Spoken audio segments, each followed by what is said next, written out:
وہ آتا ہے بندوق لے کے, اس کے ساتھ لوگ ہوتے ہیں, اور وہ بندے مارنے میں آر محسوس. چور تو اپنی جان بچا کے بھاگنے کی فکر میں ہوتا ہے. اس کے یعنی ایک گولی ٹرائگر جو ہے نا اس کے ہاتھ پہ ہوتا ہے, چند پیسوں کے پیچھے لوگوں کی جان لے لیتا ہے. تو ایسے لوگوں کے بارے میں اللہ نے فرمایا الا الذین تابوا من قبل ان تقدروا علیہم, ان کی بھی توبہ قبول ہے بشرطے کہ گرفتاری سے پہلے توبہ کر لیں.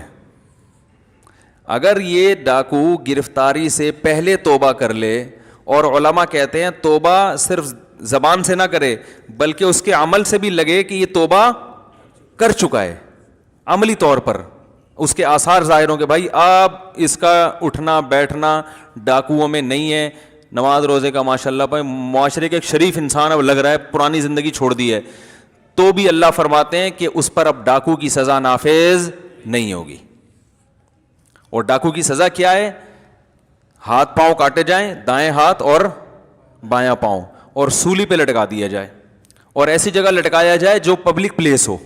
تو اسی طرح اسلام نے جو کھلے عام ڈکیتیاں کرتے ہیں نا, قتل کرتے ہیں, لوگوں کا مال لوٹتے ہیں, تو اللہ نے ان کی جو قرآن میں سزا بیان کی, میں قرآن اس لیے کر رہا ہوں کہ یہ ایسی نہیں ہے جس میں حنفی شافی اہل حدیث کا اختلاف ہو. ہمارے یہاں جو لبرل لوگ ہیں نا, جب اسلامی قانون کی بات کرو تو فوراً وہ کہتے ہیں بھائی مولویوں کے تو بڑے اختلافات ہیں. بھائی یہ تو قرآن نے بیان کیا نا, اس میں تو کوئی اختلاف نہیں ہے. ایسی سزاؤں کو تو ملک میں نافذ کرنا چاہیے نا کم از کم. جب ہمارا آئین اسلام ہے تو وہ چیزیں جو قرآن نے بہت وضاحت سے بیان کی ہیں وہ تو قانون کا حصہ بنے.